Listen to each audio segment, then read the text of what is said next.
the second book of Harry Potter, The Chamber of Secrets.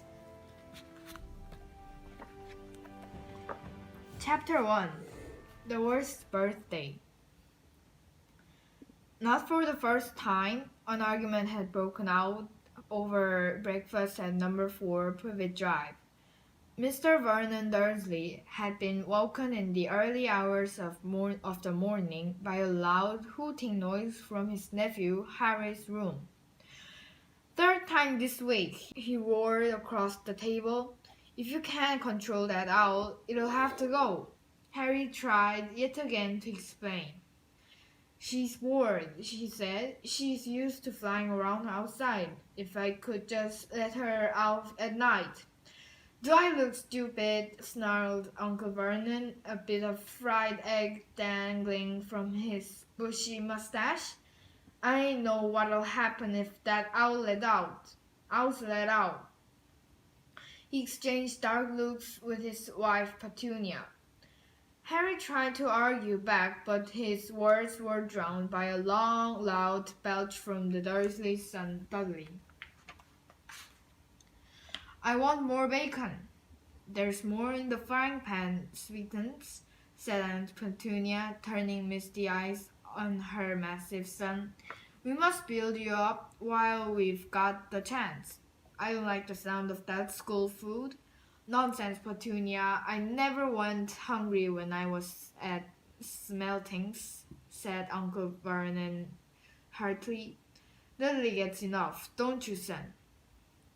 Dudley, who was so large his bottom drooped over either side of the kitchen chair, grinned and turned to Harry. "Pass me the frying pan." "You've forgotten the magic word," said Harry irritably. The effect of this simple sentence on the rest of the family was incredible. Dudley gasped and fell off his chair with a crash that shook the whole kitchen. Mrs. Dursley gave a small scream and clapped her hands to her mouth. Mr. Dursley jumped to his feet, veins throbbing in his temples. "I meant please," said Harry quickly. "I didn't mean what have I told you?" thundered his uncle, spraying his spit over the table. "Saying the M word in our house." "But how dare you threaten Dudley?" roared Vernon, pounding the table with his feet. I warned you I will not tolerate mention of your abnormality under this roof." Harry stared from his purple-faced uncle to his pale aunt, who was trying to heave Dudley to his feet. "All right," said Harry. "All right." Uncle Vernon sat back down, breathing like a winded rhinoceros and watching Harry closely out of the corners of his small, sharp eyes. Ever since Harry had come home for the summer holidays, Uncle Vernon had been threatening him like a bomb that might go off at any moment, because Harry Potter wasn't a normal boy.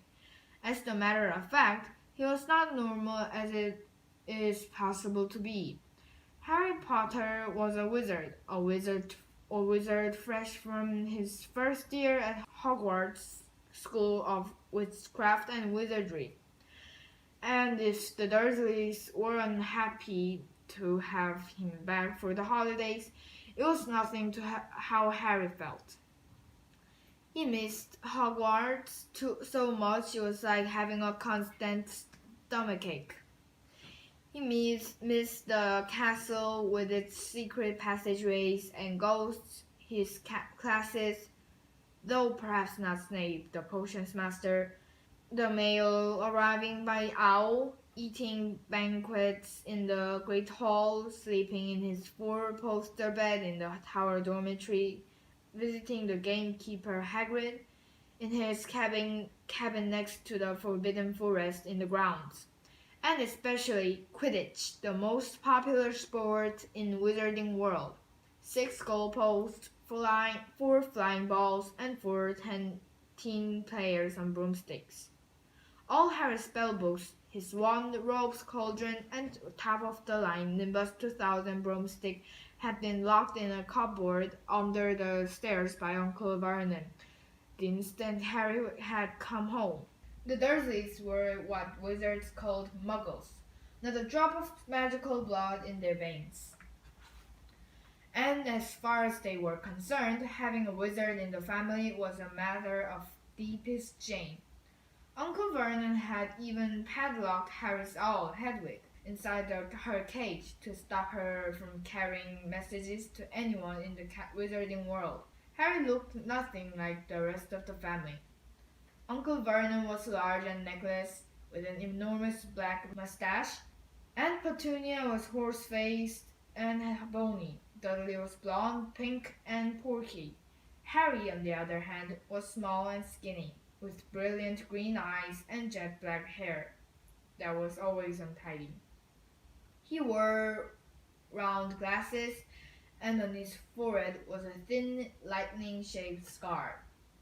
It was this scar that made Harry so particularly unusual, even for a wizard. This scar was the only hint of Harry's very mysterious past, of the reason he had been left to the Dursleys' doorstep 11 years before. At the age of 1 year old, Harry had somehow survived a curse from the greatest dark sorcerer of the time, Lord Voldemort, whose name most witches and wizards still fear to speak. Harry's parents had died in Voldemort's attack, but Harry had escaped with his lightning scar, and somehow nobody understood why Voldemort's powers had been destroyed in the instant he had failed to kill Harry. So Harry had been brought up by his dead mother's sister and her husband. He had spent 10 years with the Dursleys, never understanding why he kept making odd things happen without understanding why he kept making odd things happen without meaning to. Believing the Dursley story that he had got his scar in the car crash that had killed his parents. And then, exactly a year ago, Hogwarts had written to Harry, and the whole story had come out. Harry had taken up his place at the wizard school, where he and his scar were famous. But now the school year was over. Right, he snarled at Harry. You stay out of your aunt's way while she's cleaning. Harry left through the back door. It was a brilliant, sunny day. He crossed the lawn, slumped down on the garden bench, and sang under his breath. Happy birthday to me, happy birthday to me. No cards, no presents, and he would be spending the evening pretending to not to exist. He gazed miserably into the hedge. He had never felt so lonely, more than anything else at Hogwarts. Not even more even than playing Quidditch. Harry missed his best friends, Ron Weasley and Hermione Granger. They, however, didn't seem to be missing him at all. Neither of them had written to him all summer, even though Ron had said he was going to ask Harry to come and stay. Countless times Harry had been on the point of unlocking Hedwig's cage by magic and sending her to Ron and Hermione with a letter, but it wasn't worth the risk. Underage wizards weren't allowed to use magic outside of school. Harry hadn't told the Dursleys this. He knew it was only their terror that he might turn them into dung beetles that stopped them from locking him in the cupboard under the stairs with his wand and broomstick.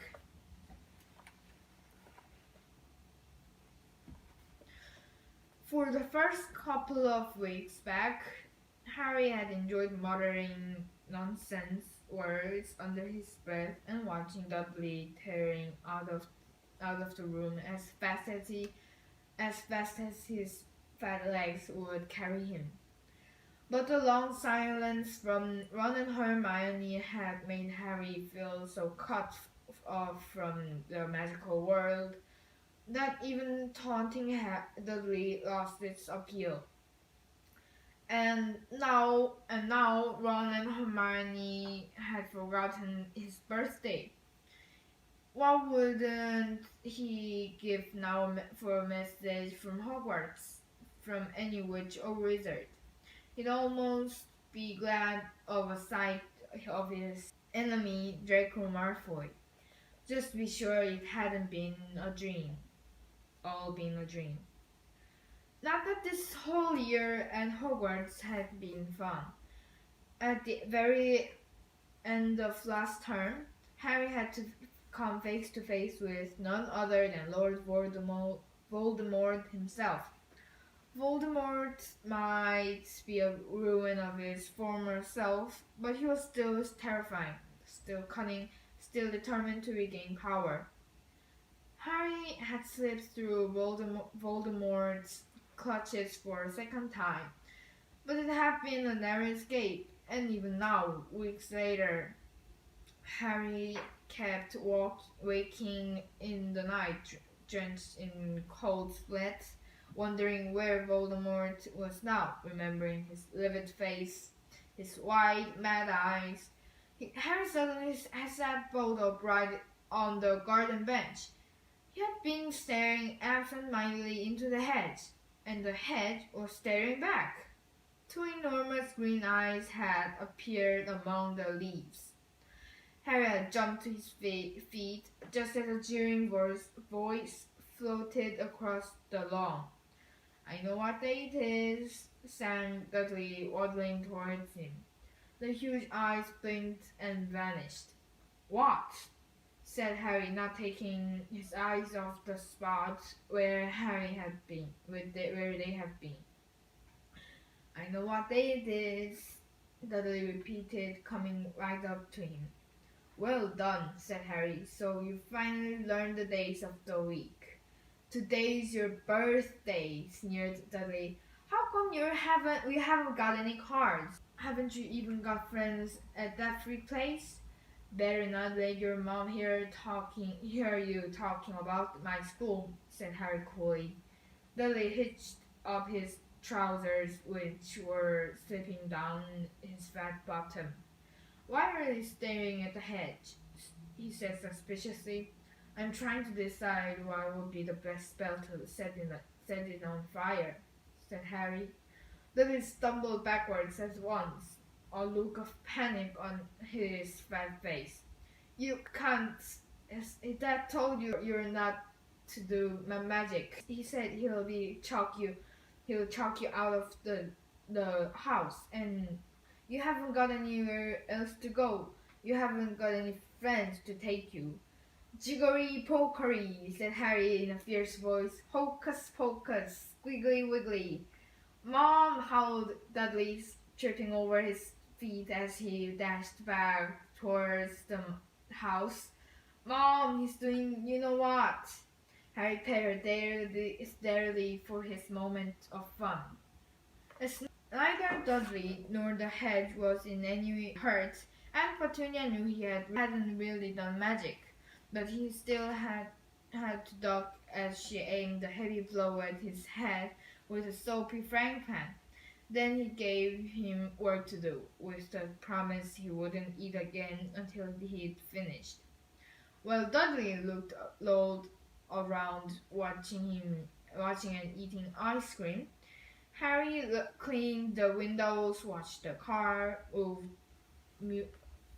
mowed the lawn, trimmed the flower beds, pruned and watered the roses, and repainted the garden bench. The sun blazed overhead, burning the back of his neck. Harry knew he shouldn't have risen to Dudley's fate, but Dudley had said the very thing Harry had been thinking himself. Maybe he didn't have any friends at Hogwarts. Wish they could see famous Harry Potter now, he thought savagely as he spread manure on the flower beds. his back aching, sweat running down his face. It was 7:30 in the evening when at last, exhausted, he heard Aunt Petunia calling him. "Get in here and work on the newspaper." Harry moved gladly into the shade of the gleaming kitchen. On the top of the fridge stood tonight's pudding, a huge mound of whipped cream and sugar violets. A loin of roast pork was sizzling in the oven. "Eat quickly.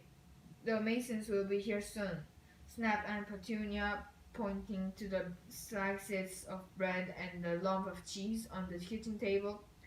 She was already wearing a salmon pink cocktail dress. Harry washed his hands and bolted down his pitiful supper. The moment he had finished, Aunt Petunia whisked away his plate. "Upstairs, hurry!"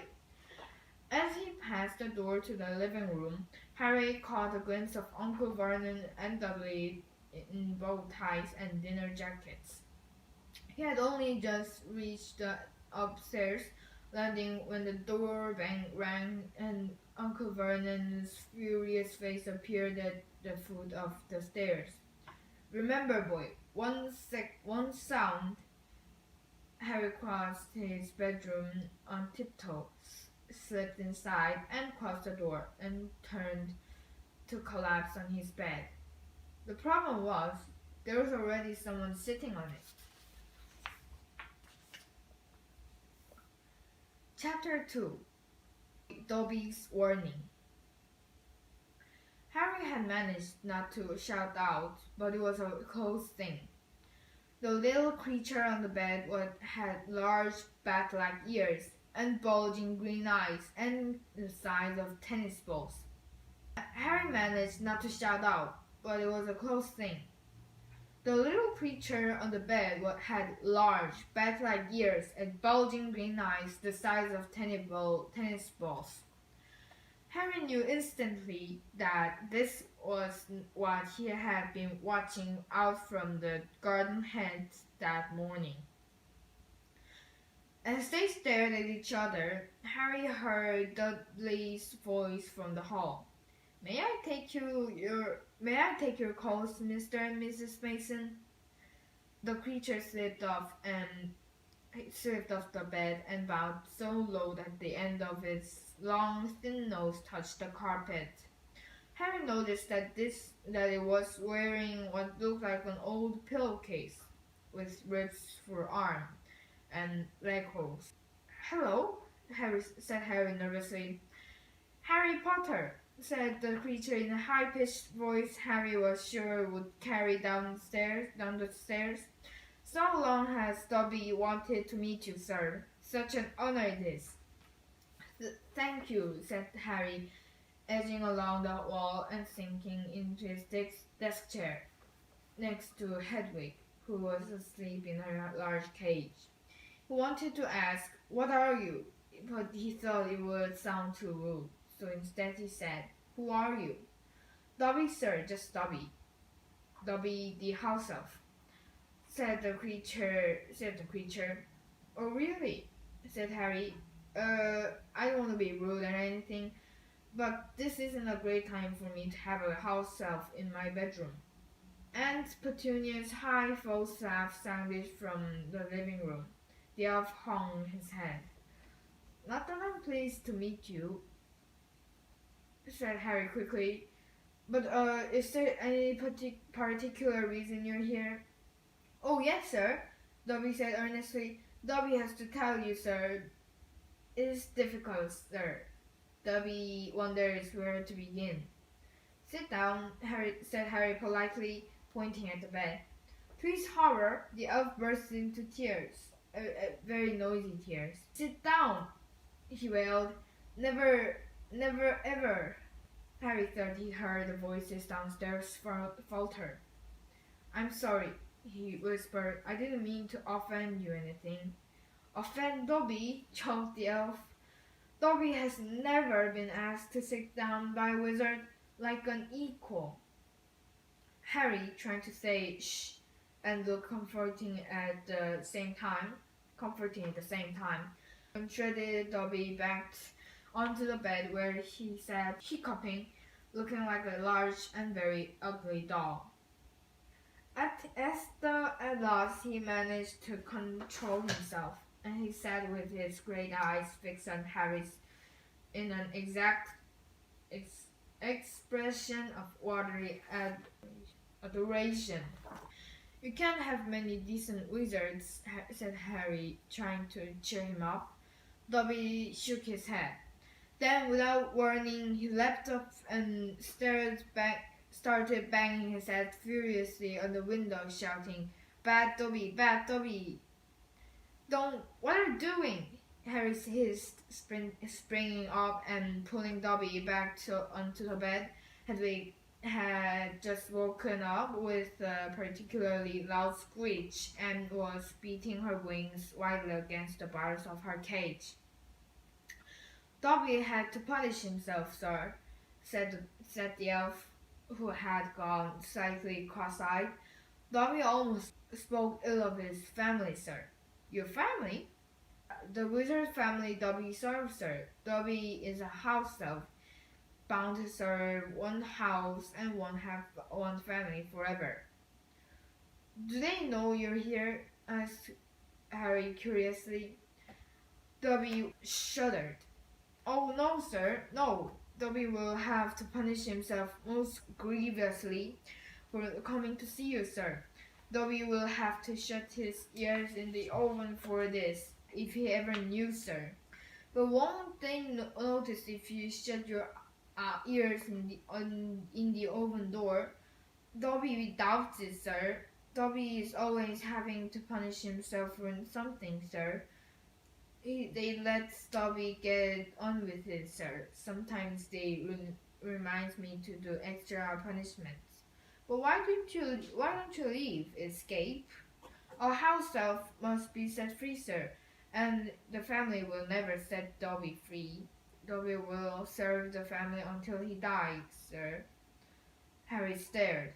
"And I thought I had it bad staying here for another 4 weeks," he said. "This makes the Dursleys sound almost human. Can't anyone help you? Can't I?" Almost at once, Harry wished he hadn't spoken.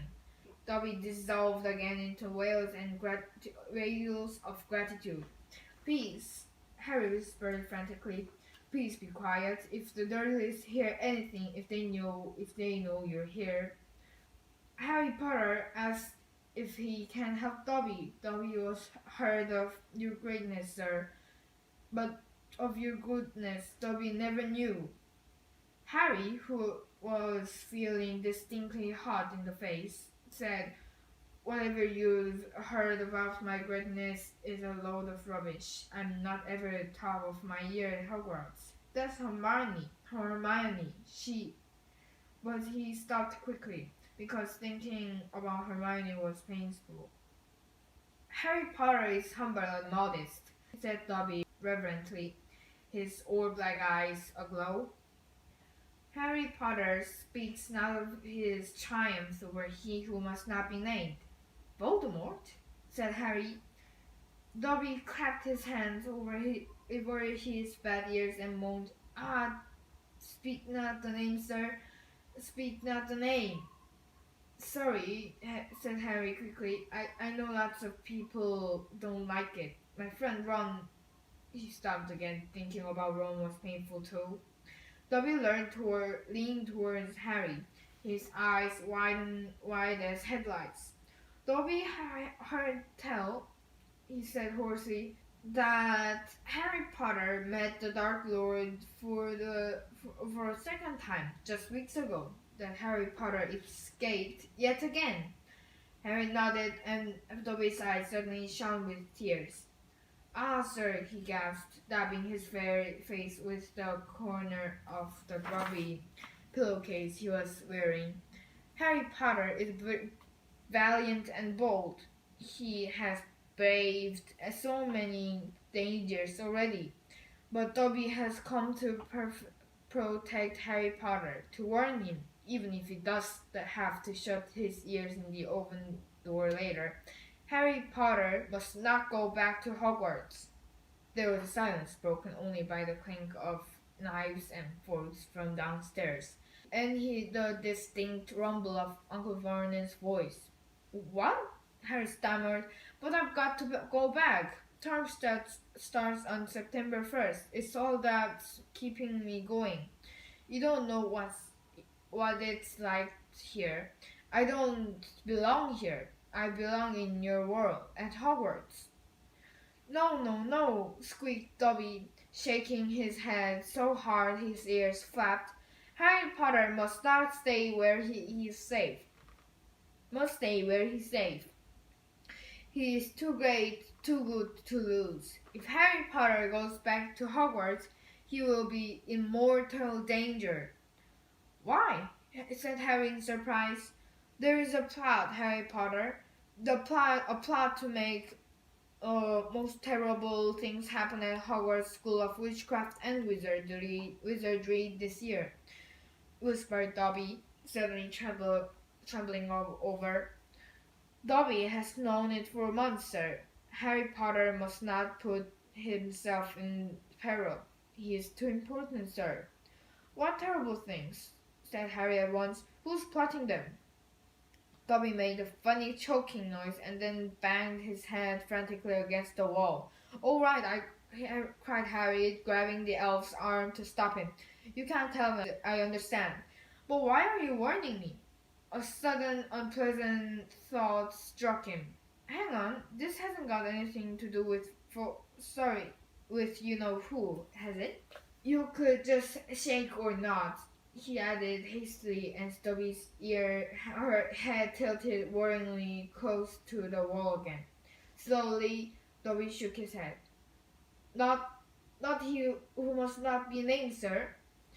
But Dobby's eyes were wide and he seemed to be trying to give Harry a hint. Harry, however, was completely lost. He hasn't got a brother, has he?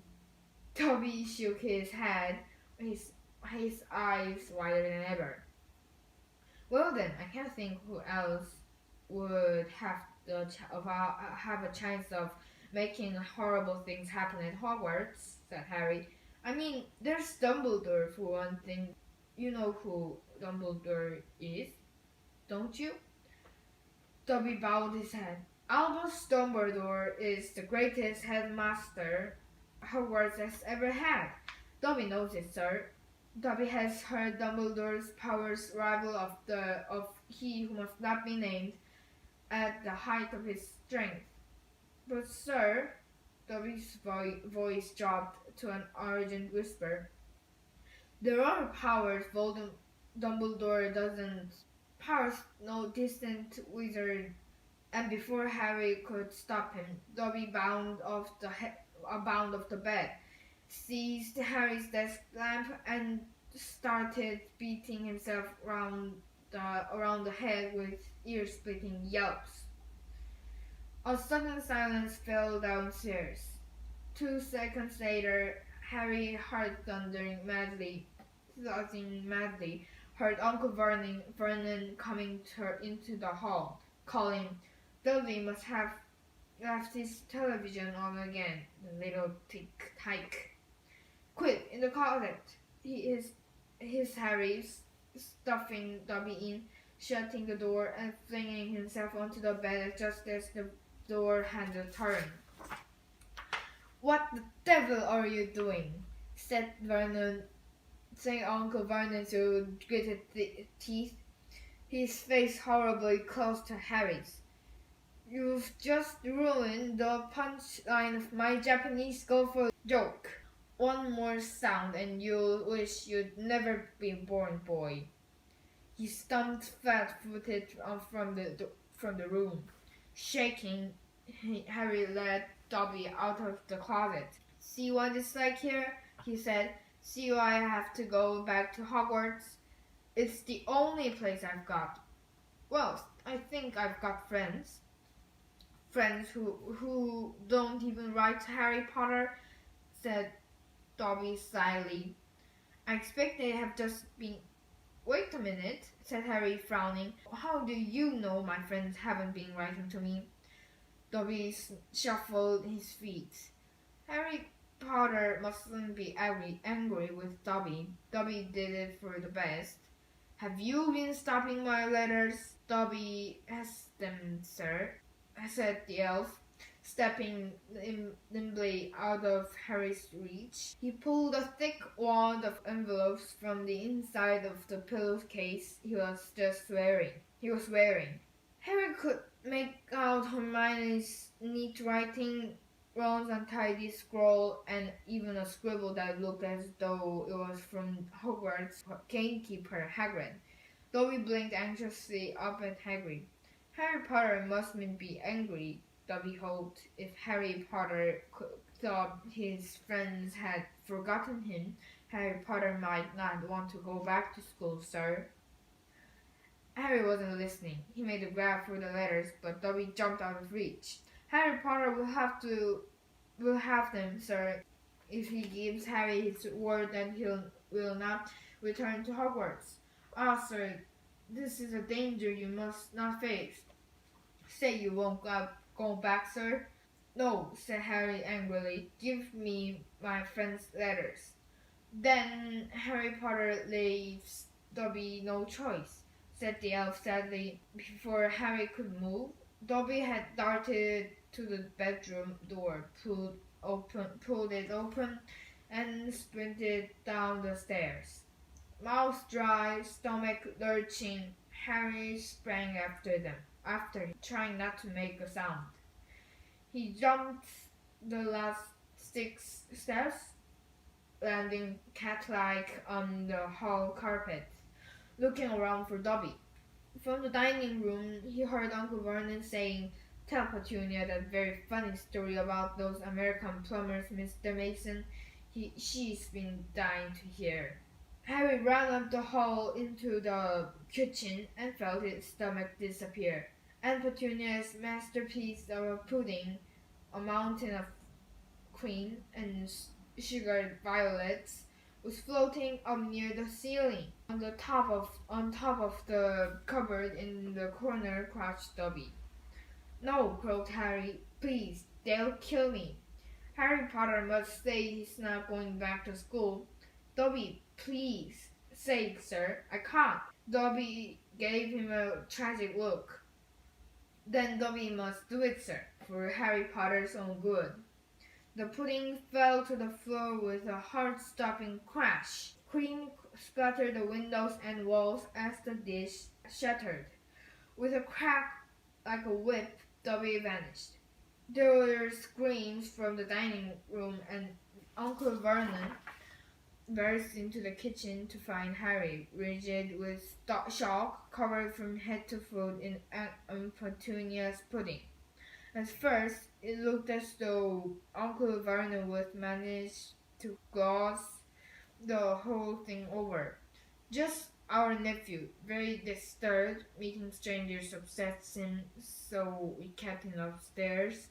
He shooed the shocked Masons back into the dining room. Promised Harry would flay him to within an inch of his life when the Masons had left, and handed him a mop.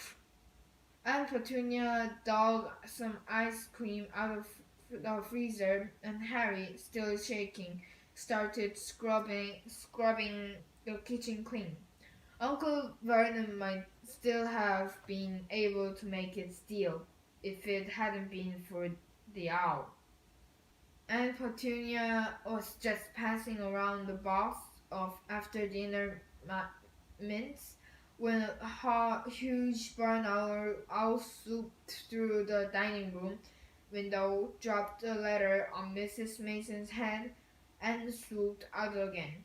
Mrs. Mason screamed like a banshee and ran from the house, shouting about lunatics. Mr. Mason stayed just long enough to tell the Dursleys that his wife was mortally afraid of birds of all shapes and sizes, and to ask whether this was their idea of a joke.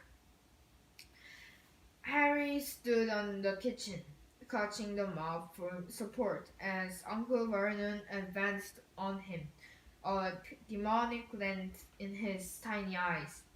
"Read it," he hissed loudly, evilly, brandishing the letter the owl had delivered. "Go on, read it." Harry took it. It did not contain birthday greetings. "Dear Mr. Potter, we have received an intelligence that a hover charm was used at your place of residence this evening, 12 minutes past 9. As you know, underage wizards are not permitted to perform spells outside school, and further spell work on your part may lead to expulsion from said school. Decree for the reasonable restriction of underage sorcery, 1875. Paragraph C. We would also ask you to remember that any magical activity that risks notice by members of the non-magical community, Muggles, is a near series of offense under Section 13 of the International Confederation of Warlocks Statute of Secrecy. Harry looked up from the letter and gulped. "You didn't tell us we weren't allowed to use magic outside school," said Uncle Vernon, automatically dancing in his eyes. Forgot to mention it. Slipped your mind, I dare say." He was bearing down on Harry like a great bulldog, and his teeth bared. "Well, I've got news for you, boy. I'm locking you up. You're never going to that school. Never, and if you try and magic yourself out, they'll expel you." And laughing like a maniac, he dragged Harry back upstairs. Uncle Vernon was as bad as his word. The following morning, he paid a man to fit bars on Harry's window. He himself fitted a cat flap in the bedroom door, so that small amounts of food could be pushed inside 3 times a day. They let Harry out to use the bathroom morning and evening. Otherwise, he was locked in his room around the clock. 3 days later, the Dursleys were showing no sign of relenting, and Harry couldn't see any way out of his situation.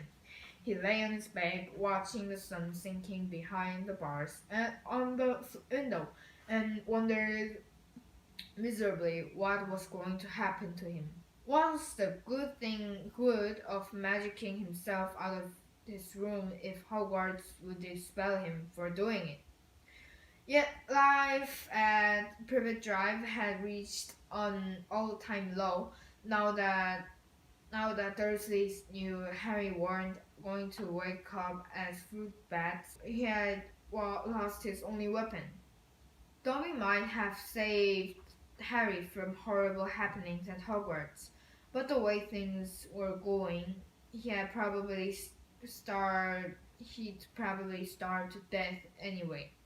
The cat flap rattled, and Aunt Petunia's hand appeared, pushing a bowl of canned soup into the room. Harry, whose insides were aching with hunger, jumped off his bed and seized it. The soup was stone cold, but he drank half of it in one gulp.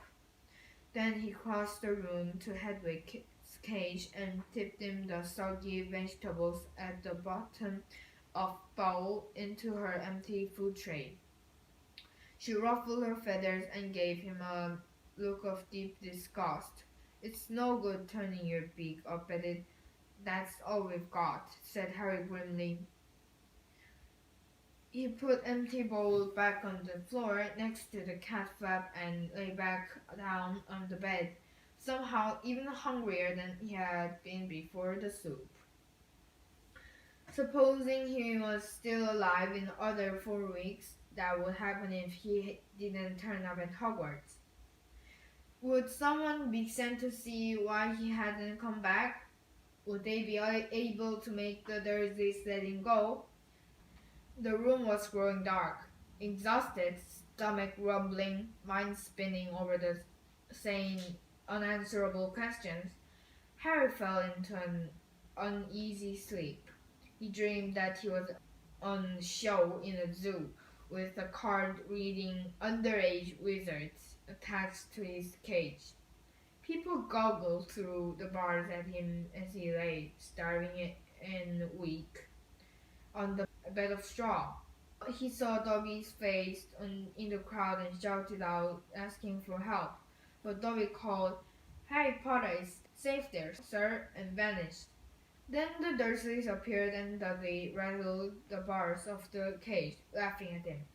"Stop it," as the rattling pounded in his sore head. "Leave me alone. Cut it out. I'm trying to sleep." He opened his eyes. Moonlight was shining through the bars on the window, and someone was goggling through the bars at him. A freckle-faced, red-haired, long-nosed someone. Ron Weasley was outside Harry's window,